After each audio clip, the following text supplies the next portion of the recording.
I'd like to invite Sejal Majithia Jaswal. She is an entrepreneur, writer, poet, and Kundalini yoga teacher from UK.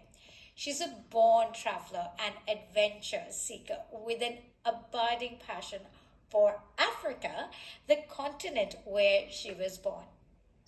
From running marathons to trekking mountains across the world, she has raised thousands of pounds for charity. And let's hear a little bit more about her journey and her passion today.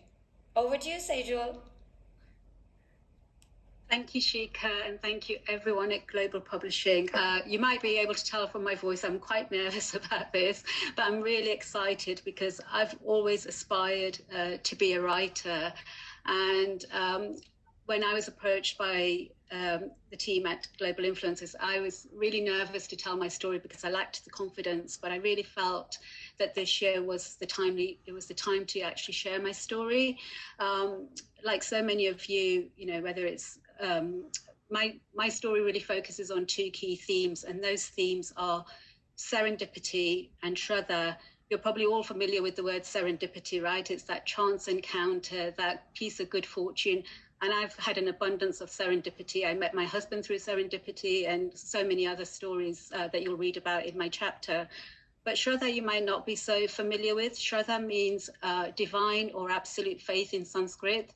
And it's really when I started to pen this chapter and started to explore my story, I came to realize just how much that has played a role in my life. Today, we're seeing an unprecedented refugee crisis unfolding before our very eyes with what's happening in Ukraine. I'm 53 today, and I can't imagine being forced to flee my home in London. And yet, 50 years ago, this was my community's story. 50 years ago, the brutal dictator Idi Amin announced to the world that he was expelling the Asians from Uganda, the country and place of their birth. This was the country of my parents' birth. It was the country where I was born. It's the country where my grandma arrived age 13 as a child bride. And the Asian community were given just 90 days in which to leave their homes and start all over again. And the more I unearthed my community's history and my family's history, what I discovered was that I came from a really unique background. And also I came from an amazing line of women. As I mentioned, my grandma, she arrived in Uganda age 13 as a child bride. When she was forced to flee Uganda, she was 56 and a widow, and she was alone in Uganda having to make her way to London. My mom was age 32 when we left Uganda for India. She was with 7 children and separated from my father. And she, with the help of my sister, really looked after us in those years without the support of my father, who himself was struggling to make ends meet in London so that we could be reunited as a family.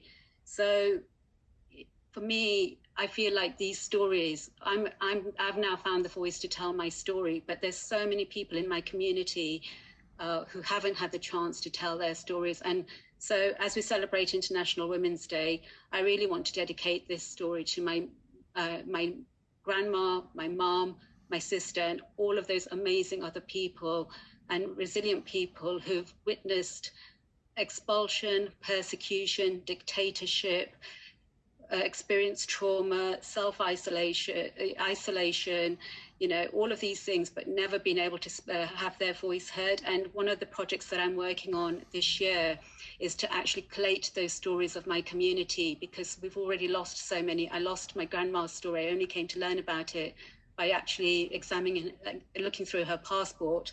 So I'm really determined through to collate these stories for future generations. And in a way, it's really serendipitous because I'm working with another lady, and she also happens to be called Sejal, and we met completely by chance on Facebook. So together we're collating these stories for future generations so that they can see how resilient our community was, because we were a minority within a minority who were persecuted.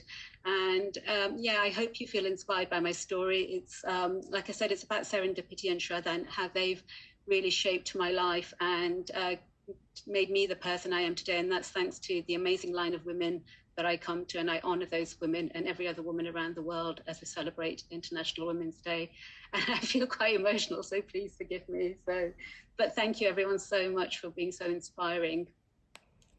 Thank you so much, Sejal. And look, if you're being emotional, let it all out. There is absolutely no judgment. In fact, everyone is here to support each other. And thank you for bringing up the topic about the refugees. And I mean, it's sad and almost unimaginable that 53 years later, these things are still happening. When we look at Iraq, we look at Syria, Afghanistan, and now even Ukraine. And, somewhere something has to stop. And how and when that's going to happen, we don't know. But at least the brilliant thing about your story is also how you've not shut it down and, shut that part. And you actually want to rediscover, because there are just so many things that can come out from these stories, and these people, their lives need to be celebrated, and their struggles need to be spoken about and be heard by everybody, because